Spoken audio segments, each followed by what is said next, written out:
Pemirsa, Anda masih bersama kami dalam Berita Lampung. Bagi Anda yang baru bergabung, berikut Berita Lampung pilihan hari ini.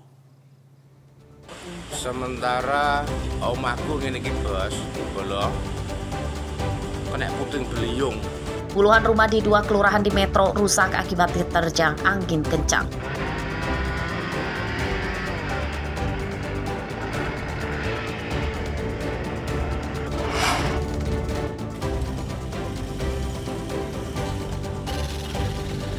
Mencegah beras premium oplosan, penjualan beras bersubsidi di Bandar Lampung diperketat.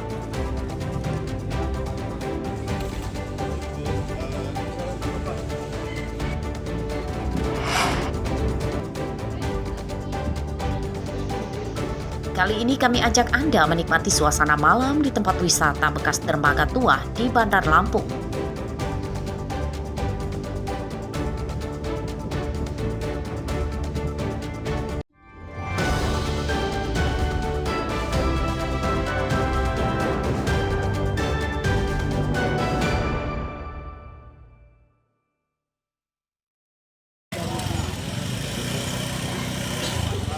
Peredaran beras stabilisasi pasokan dan harga pangan atau PSHP atau beras bersubsidi keluaran Bulog diawasi ketat. Hal tersebut untuk mencegah adanya beras oplosan PSHP dengan beras premium. Pada Senin siang, petugas Bulog Lampung melakukan inspeksi mendadak atau sidak ke Pasar Panjang, Bandar Lampung. Petugas mendatangi sejumlah pedagang beras PSHP dan menyosialisasikan aturan penjualannya. Kemasan beras PSHP dilarang dibuka saat dijual dan pedagang tidak boleh menjualnya secara ecer kiloan. Lalu, harga beras PSHP harus sesuai ketentuan, yakni Rp12.000 per kilogram dan pedagang dilarang menjualnya beras PSHP ke toko lain. Aturan lain yakni satu orang hanya boleh membeli maksimal 2 karung atau 10 kg beras PSHP.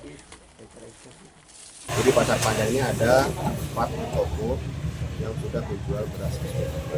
Kita sudah ingatkan ke toko bahwa pertama jangan menjual di atas kemudian jangan menyalin, kemudian jangan mengecer kiloan, jadi jualnya harus 5 kiloan, jangan menjual ke pedagang lain. Terus kalau misalnya ada konsumen yang mau beli maksimal 2 sak kiloan. Kita sudah ingatkan dan mereka juga sudah berkomitmen sama-sama bagaimana supaya masyarakat bisa mendapatkan beras yang harganya sangat terjangkau. Harganya dari kita maksimal dijual Rp12.500. Menurut pedagang, harga beras PSHP kemasan 5 kg dijual Rp60.000 atau Rp12.000 per kilogram. Harga tersebut paling murah dibanding dengan harga beras kemasan kualitas biasa jenis lain. Pembeli beras PSHP umumnya adalah pedagang makanan. Peminat beras SPHP ini untuk di sini gimana? Ya peminatnya pedagang-pedagang ini, pedagang lontong sama pedagang uduk biasanya. Rame dalam satu hari bisa menghabiskan berapa? Nah tentu Pak, dia kalau lagi ini ya bisa 30, bisa 40. Ya. Untuk harga sendiri Pak? Harganya Harga di bawah ASP kita jualnya. Nah, berapa Pak? Rp60.000. Nah mungkin kalau dibanding dengan harga beras yang lain? Dibanding dengan harga beras yang lain ya medium lebih tinggi. juga. Bahkan beras paling murah lele pun itu dia lebih tinggi harganya. Nah, berapa? 68 Pak. 68. Nah mungkin dengan adanya SPHP ini apakah cukup membantu pedagang atau enggak? Jelas membantu Pak dia. Nah. Jelas membantu karena harganya lebih murah. Kalau buat untuk atau nasi goreng juga dia bagus juga. Pengawasan peredaran beras PSHP di tingkat pedagang pasar akan terus ditingkatkan karena rawan jadi bahan oplosan dengan beras premium. Arsadi Saputra melaporkan dari Bandar Lampung.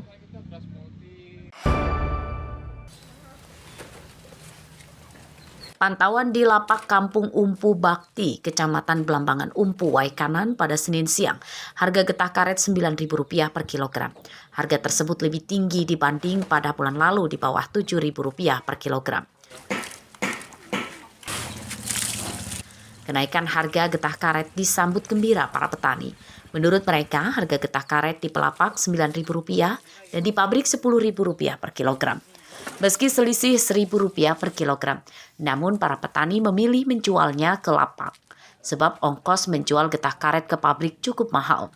Jika dirinci, harga getah di tingkat pelapak masih sebanding dengan harga di pabrik.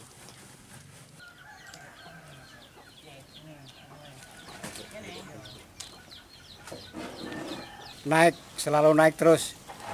Petani mintanya terus naik. Hari ini jual dapat berapa Pak kita Pak? Ya, Jual berapa kilo hari ini Pak? hari ini 51. Kita jualnya berapa kali sehari sih Pak? Jualnya Pak? Ya 1 minggu sekali. Kali Pak ya. Jadi perbandingannya berapa Pak kalau dulu sebelum naik sama sekarang ini Pak? Ya perbandingannya jauh lah.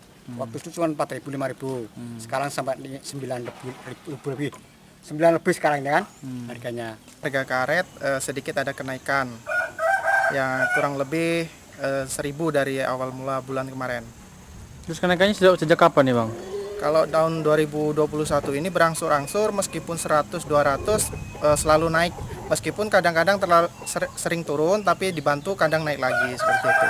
Berapa sekarang harganya Bang? Kalau untuk mingguan sekarang berkisar antara 9.000 sampai 10.000. Kalau untuk tertinggi kita sesuaikan dengan kondisi barangnya ya. Terkadang kita ngambil di kelompok itu sampai 11.500. Para petani meminta pemerintah menjaga kestabilan harga getah karet.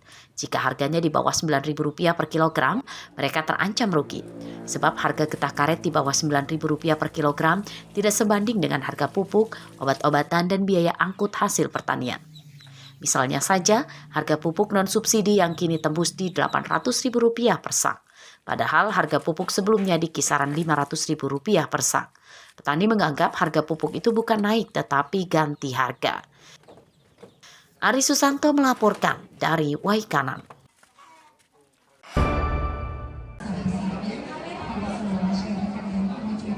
Sebanyak 135 koperasi desa Merah Putih di Lampung Barat resmi beroperasi. Peluncuran koperasi dipusatkan di Desa Trimulyo, Kecamatan Gedung Suryan pada Senin pagi. Usaha koperasi menyesuaikan kebutuhan masyarakat desa. Sebagian besar koperasi di Lampung Barat bergerak di sektor usaha dagang sembako, gas LPG, simpan pinjam, dan jadi agen sayur mayur. Pengelola dan anggota koperasi direkrut dari warga desa setempat. Pengelolaan koperasi jadi pengalaman baru bagi pengurusnya. Koperasi Desa Merah Putih sebanyak 135. Dari sekian banyak itu, yang membangun optimismenya Pak Bupati adalah Koperasi Desa Merah Putih Pukon Trimulyo. Mengapa? Karena pelayanannya, kebutuhan daripada masyarakat yang ada di Koperasi Desa Merah Putih sudah nampak di mata Pak Bupati. Ini jumlah beras, termasuk juga gas LPG, termasuk juga minyak goreng, dan yang lain-lainnya. Tinggal sekarang ini yang mempunyai tanggung jawab adalah pengurusnya, termasuk perhatiin selaku pengawasnya.